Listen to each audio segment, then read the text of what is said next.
We are about to finish the first month in 2024, and it's been quite a rocky start to the year for the aviation industry. Let's take a look at a few interesting aviation stories and incidents from the past month.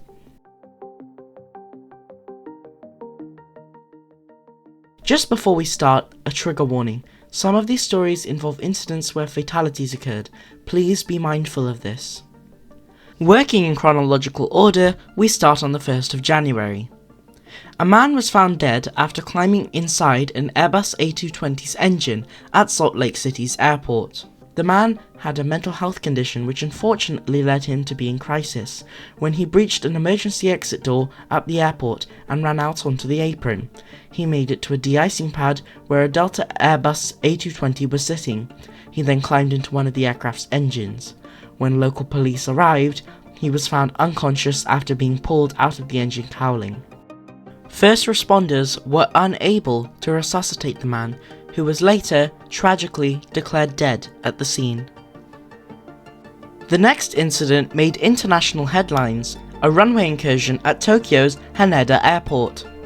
A Japan Airlines Airbus A350-900 registered Juliet Alpha 13 X-ray Juliet was landing on runway 34 right after a domestic flight from Sapporo in Hokkaido, the northernmost major island in the Japanese archipelago.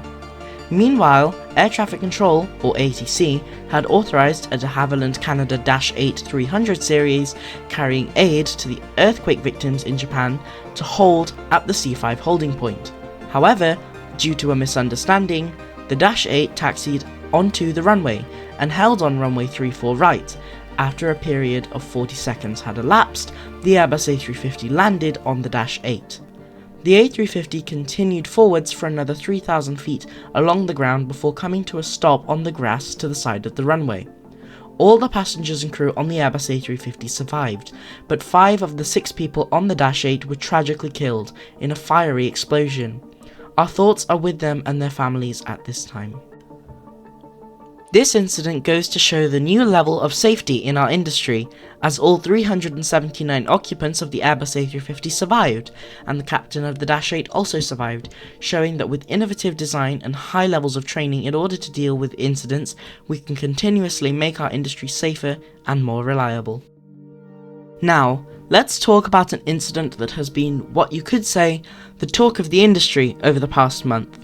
On the 5th of January this year, a 737 MAX 9 departing from Portland, Oregon to Ontario, California in the United States of America suffered an explosive depressurization due to one of the aircraft's door plugs flying off the aircraft.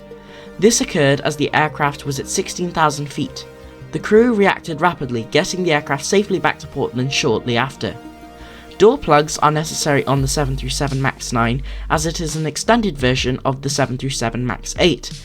Therefore, it can carry more passengers thanks to its additional length. If it carries more passengers, it needs more doors to hasten the evacuation.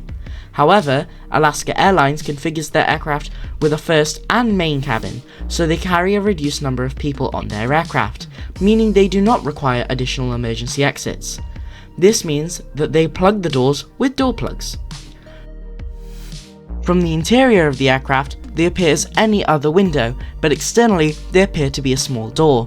It was in the incident that this plug came off the aircraft. This has led to a large investigation into Boeing's manufacturing practices and production lines by the FAA. Subsequent groundings and investigations of the aircraft revealed loose bolts on many other carriers. Boeing's CEO acknowledged these issues as quality escapes, suggesting that there may be some quality control issues within the company or at one of their third-party suppliers such as Spirit Aerospace. On the 26th of January, the type returned to the skies after thorough inspection by the FAA, but we'll see how Boeing moves on from this and whether these quality escapes, as referred to by David Calhoun, Boeing's CEO, continue, or will Boeing finally return to its prestigious place in the industry as it was just a mere few decades ago.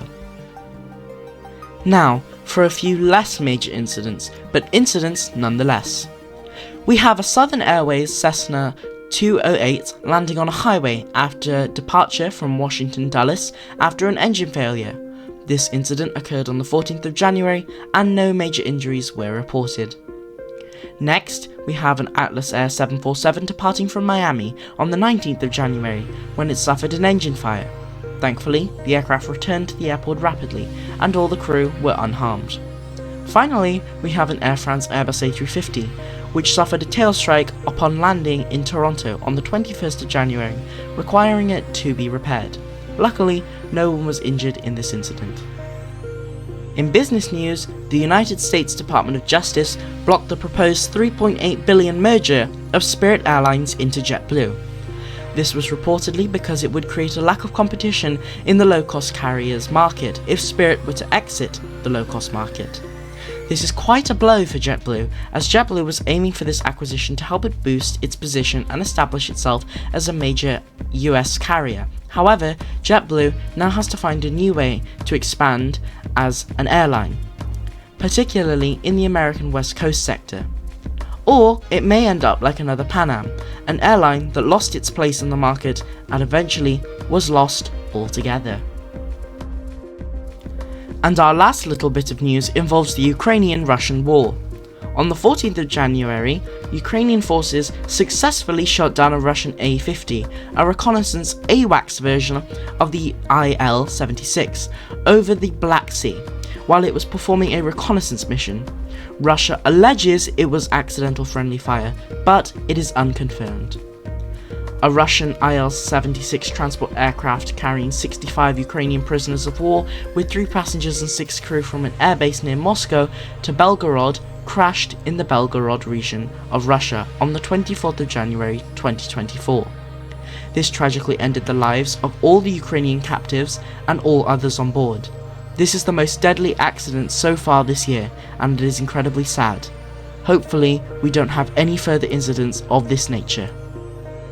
That wraps up this month's events in aviation, from runway incursions, to 737 MAX groundings, to mergers being blocked, to Russian reconnaissance aircraft being shot down by the Ukrainian heroes. This month has been a rather rocky month for the aviation industry, and we can only hope that it improves. I aim to make this monthly debrief a regular show, and I hope you enjoy it. Next month, the Singapore Air Show will take place, and there should be lots of exciting aviation developments to follow. But if you've enjoyed the video, please subscribe to never miss more aviation industry content, and check out why narrow-body aircraft are the future of long-haul flights by clicking the video on the left. But for now, thanks for watching, and until next time.